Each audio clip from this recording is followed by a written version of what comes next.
Good afternoon and welcome to Orient Live. 3 home games in a week, and what a treat that is for you, hey? And we're here to give you all the action as the O's face Stockport County here at the BetRight Stadium. And I'm delighted to be joined in the E10 studio this afternoon by Brendan Pitcher and Glenn Wilkie.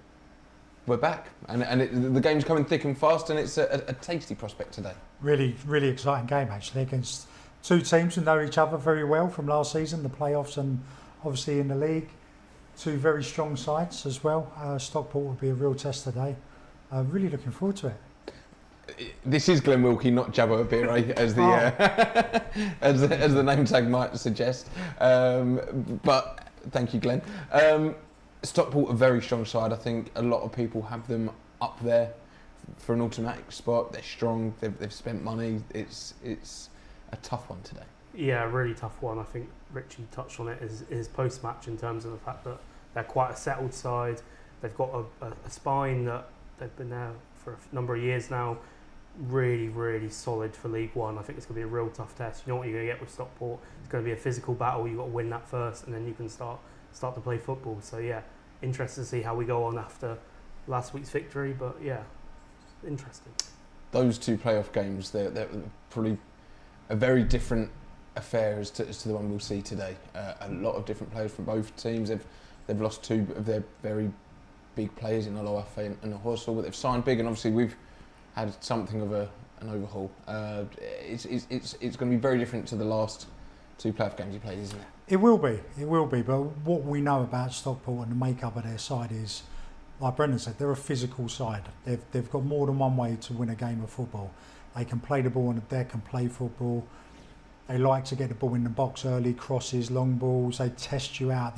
No matter how the game's going, they will test you different ways. I thought last year we were fortunate to beat them in the playoffs. I did think they were probably the better side, but we held on and we scrapped and we fought, and obviously we beat them on penalties. But they were probably the side out of, take Birmingham out of it. Last year, who really impressed me the most, and they've started the season. Yes, they've lost their two best players, but they've recruited well. They've won their first 3 games of the season, including the cup game Tuesday night. They look strong. They look really strong, and it will be a test today. But it'll be a test to see how far we're come. And following last week's win against Wigan, after the Huddersfield game, it will be a battle, and I think that may suit us today. Right, without further ado then, let's hear from the gaffer. It's time to hear Richie Wellens' pre-match thoughts. For Stockport to come tomorrow, a team that we've contested a lot of battles with in recent years, and it's going to be another really tough game, isn't it? Yeah, I think they're obviously a really good football club who've progressed, similar journey to ours. And at this level, they're a big club. They're getting bigger because they keep spending more money.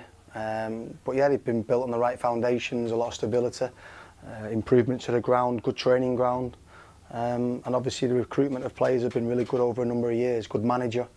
So yeah, it'll be a tough game. They've lost some players in the summer, so have we. We've both brought new players in.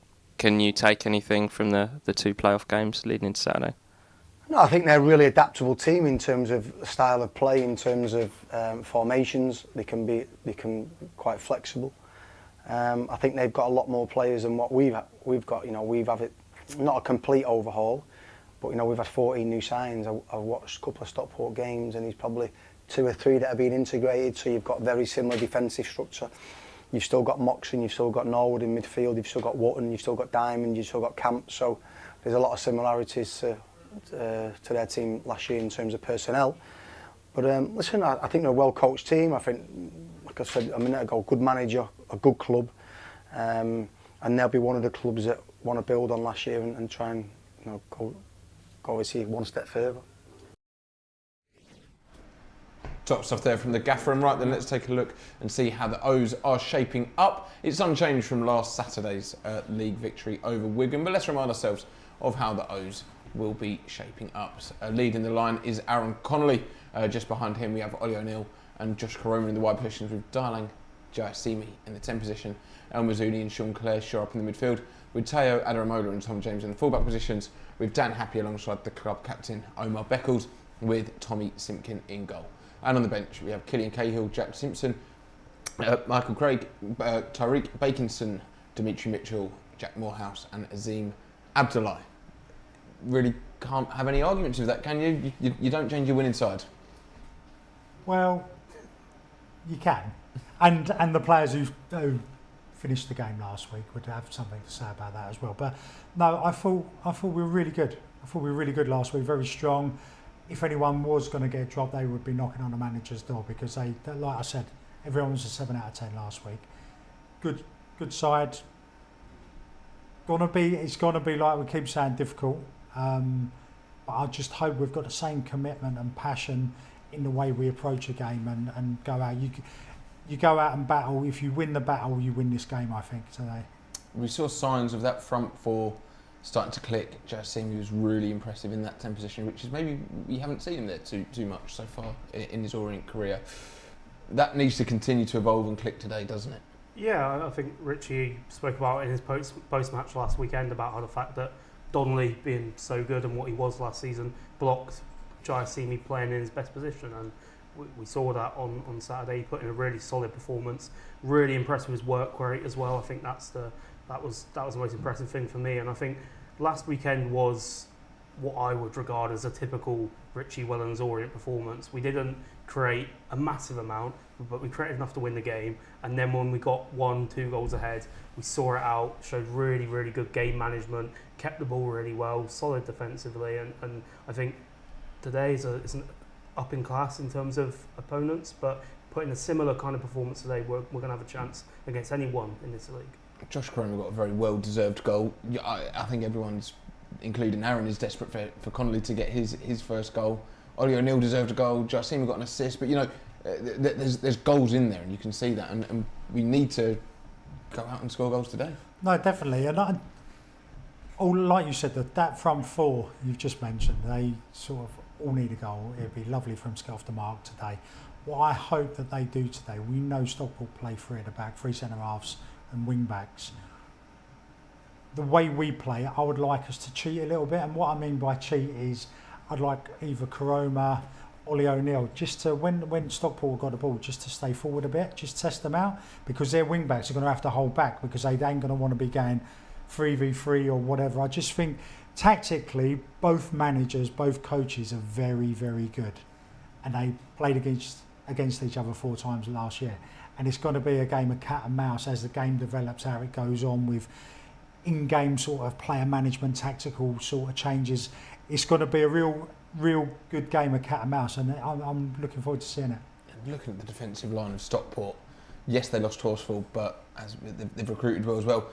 3 big centre backs, as Glenn's touched on, but is it going to be a case of having to get it down, getting behind them, as opposed to we're not going to be winning many aerial duels with that front four against their back line today? Yeah, their back three of Aluwu, who was Doncaster's player of the season in League 2 last season, Ethan Pye, who's one of the best centre backs in the division last season, and Connolly, who's a steady hand, is just, like you say, Aaron Connolly is probably not going to have much joy against Callum Connolly or any of the other centre backs in terms of physical battle, winning things in the air. So like you said, it's going to have to be get the ball down, use your pace, getting behind these defenders. And I think when you look at that front four, like you say with Orient, they're a match for anyone in this division in terms of technical ability, skill. It's just going to be about if the game becomes something else, how do we react to that?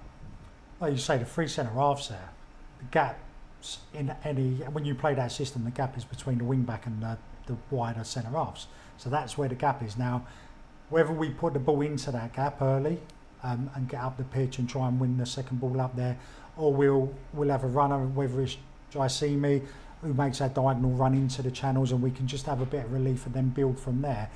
And when the rest of the midfield can get up and play, be really interesting to go. But that's the way I think when we got success last season was in between their fullback and centre half, because it was almost like the goal in the playoff. I know it was a free kick and we slid one down the side, but it was in the gap in between where Ollie O'Neill's made the run. Same sort of thing in open play. If we can sort of really target them areas, I think we'll have a bit of success. When you probably match up the two sides as well, in midfield, Sean Clare and Idris, they're not the biggest of midfielders. They're not exactly a Baconson who we've got on the bench. So does that, obviously we've said you wouldn't change your winning side, but do you think that maybe also gives an indication of the early tactics that Richie's hoping to deploy against this big Stockport side? Yeah, I think the midfield is a really interesting tactical battle in terms of the fact that we've got, like you say, El Mazzuni and Clare in there, and then Jaisim playing as the number 10, whereas Stockport have named pretty much a flat three today in terms of Owen Moxon, Ollie Norwood and Callum Camps, and you'd probably say that's slightly more defensive from them from that point of view, and Jaisim is going to have to put in a lot of work today in terms of being that third man, helping the midfield out, making sure we don't get overrun. But we know what Idris El Mazzuni is capable of, we know what Sean Clare is capable of. There's so much running in there, they've got legs, they can cover the ground. As long as they get that help from Jaisim, I'm confident they can match the three from Stockport. When you say they've got legs, I know of it. No, I'm sorry. No, I think you're right. I think their midfield, they're strong defensively, like we touched on. Their midfield have got two really good ball players in there. They're good on the ball. They can hit a pass. They can shoot. Very, very good. I think El Mazzuni and Clare today have got a really tough battle. Really tough battle. Saying that, when we played them early on in the season away, Clare had an absolutely blinder against them. Goes and scores a goal. Done really, really well. So he won't be too. Scared is not the right word, but he won't be too sort of worried about what they can do. He'll have a bit of a nervous energy about him and what his job entails, but he'll know he can get the better of them, and that's what we need. That bit of confidence today, along with the sort of attitude and the effort like we had last week, and we could cause them big problems. Absolutely. The defensive work is obviously going to have to be crucial for the Ocean. It's going to have to be really on point. We've touched on kind of maybe they like getting it in the box early. That's got Dan Happy and Omar Beckles. That's their task. Yeah, and I think any game where we start with Omar Beckles and Dan Happy as our two centre backs gives us a chance, because you look at our kind of record over the years, when those two are playing, our win percentage improves immediately, and Omar brings so much to this side in terms of leadership and commanding aerially and even on the floor. And when you're coming up against the Stockport side, like Glenn mentions, they're going to be direct, they're going to get the ball in the box. They've got Carl Wotton up front, who started the season really well, got a couple of goals. He's one of them where he'll lead the line, he'll do all the physical stuff, probably question marks about the amount of goals he'll score, but he started the season in fine form, so he's going to be well up for it. So yeah, him versus Beckles versus Wotton today is going to be really interesting to watch. I think what was good about last week was when it got physical and there was long balls going up from Wigan, Dan and Omar were winning the headers, but it was how we reacted, whether that was in the box from corners, free kicks, whatever. The players around them reacted. When the ball sort of squirmed and dropped down, we got a foot on it to clear it.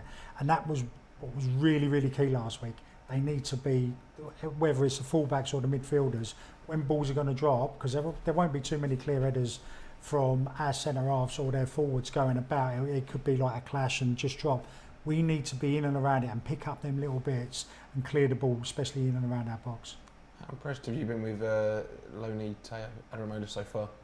Very, very impressed. I think we touched on him last week in terms of he's a type of fullback that we probably haven't seen much at Orient over the years in terms of how much he likes to get forward. And then the game against Wigan, he actually curbed that bit of attacking intent a little bit, and that impressed me even more in terms of the fact that when you think of a Richie Wellens fullback, you think kind of stays at home, kind of sometimes inverts, is technical, keeps the ball, and a solid defender. And I think he did that role perfectly against Wigan on Saturday, and that was why we were so strong defensively. And I'm really interested to see how he fares today, because when we talk about that tactical battle, when Glenn talks about that gap in between the wing back and the centre back for Stockport, can he be the man that creates the overload? We're seeing here he can drive with the ball, he can link up with Ollie O'Neill, someone that Ollie mentioned last week in his post-match interview, that they've played together numerous times for the Republic of Ireland under-21s, and they've got that inbuilt partnership. We're seeing here, he came on against Wickham on Tuesday and just has that attacking intent that I don't think we've seen from a fullback for Orient for many a year. So yeah, he's got numerous different facets to his game, but he's been really strong in all of them so far that I've seen. He's so athletic, so quick. Like we saw the clip where he possibly should have scored on Tuesday night against Wickham, but for him to get up there that quickly, yes, he came on as a substitute and had a bit more energy, but he is rapid. He is absolutely rapid, and even when he's travelling with the ball, he still looks as quick as he can run without the ball. So that will cause them problems today. As long as we get him into the right positions or put the ball in the right positions for him to go and attack, we can cause them big problems. Not to go too NFL on it, but it almost gains territory, doesn't it? You see some clips there and you maybe go, well, it's not really a highlight, but it's the fact that he seems to, it's a bit like how even Galbraith used to. He drags the team up, doesn't he, from fullback? It is, and if you want to talk about NFL or rugby and territory, what it does is, yes, it gets you up the pitch, and sometimes in a game, it gives your defenders a breather. Because if you're under constant pressure for 10, 15 minutes, you're tired, because you're concentrating, you're running, you're battling. You need to give your defence a breather. That's why sometimes when we keep the ball, the defence can sort of fill their lungs up again, ready to go.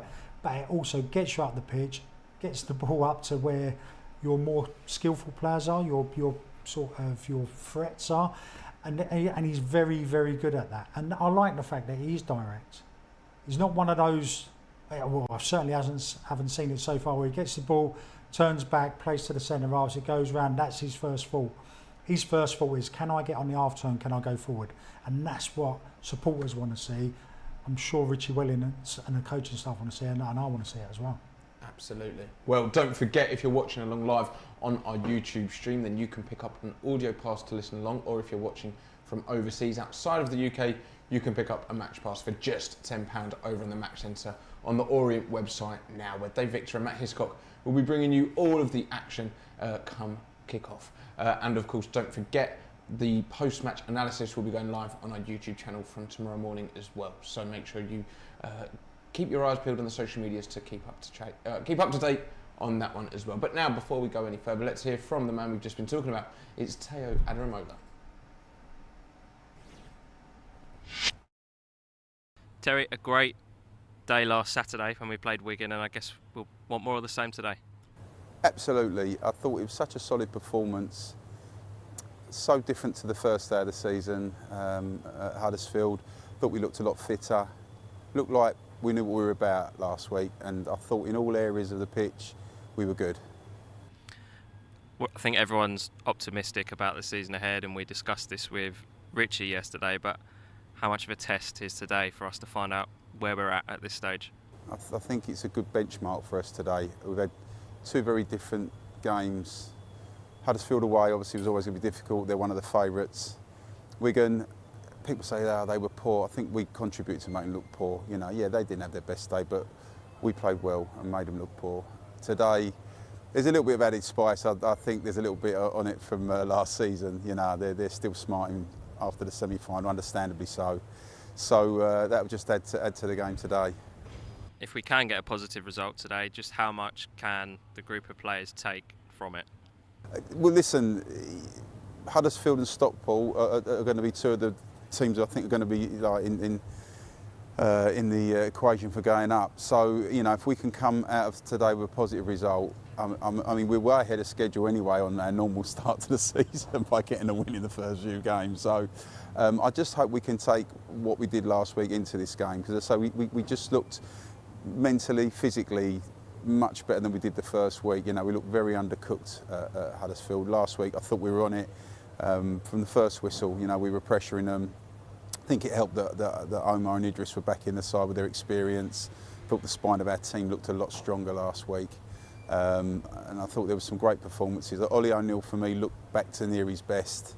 Josh Karoma, I thought a goal and assist, that was a nice start. DJ, you know, probably arguably his best performance in an Orient shirt, you know, in a different role. So it'll be interesting to see if he plays in that role today, if he can follow that performance up. And we always talk about making a fast start. How do we go about it today when we're playing against a real top side at this level? Yeah, I mean, I think we've got to be a little bit careful. You know, you can't. We've got to pressure them in the right areas. We can't just go hell-bent after them first 15 minutes, because this side can pick you off. We've seen that they've had a great start to the season as well. So I think, you know, whilst we need to make a fast start, you know, we've also got to be a little bit mindful of who we're playing today. Attack them at the right times, get the press right, get everyone together, and as I say, today will be such a good indicator of where we are at the moment.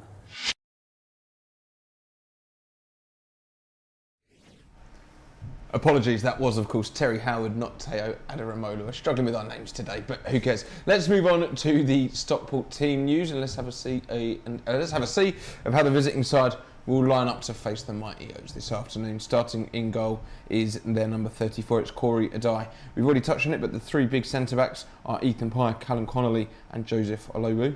In the midfield, they have Oliver Norwood, Owen Moxon, Corey O'Keefe and Owen Dodgson, with Jack Diamond, Callum Camps and Carl Wooten in attack. And on the bench is Ben Hinchcliffe, Brad Hills, Danny Andrew, Jaden Fevrier, Malik Mothersill, Benoit Brecky Andresen and Nathan Lowe. I mean, on the bench alone, they've got some players, I think, probably more money on their bench than we've probably ever spent on transfer fees.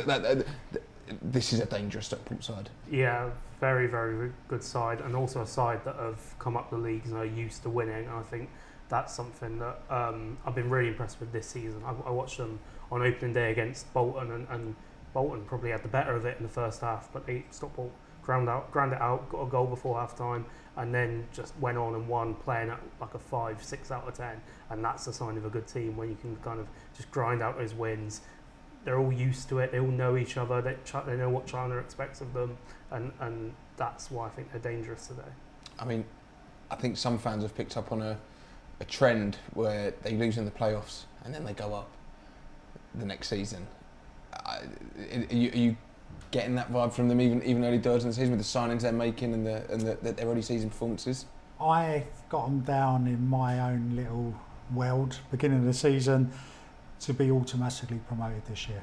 That's how I think they've recruited well, they've got a strong side, they've got a good manager. I think they'll go up automatically. There'll be bumps in the road, hopefully today. But they are a good side. And I was speaking to one of their players before the game who I know, and he was saying how confident they are within the group. They're a good team, they're strong. He said, but what they are is they're very adaptable. So if the game's not going right for them and they're not in the lead in the game, the manager's very quick to adapt the tactics and playing a different way to get the result. And so far it's worked with their 3 wins out of 3. So they're very confident. Hopefully we can knock that out of them in this first half and put them on the sort of back foot. But they are a good side. I do think they will go up this season, but let's hope they do have that blip today. Let's take a look at some of the goals they've scored so far this season then.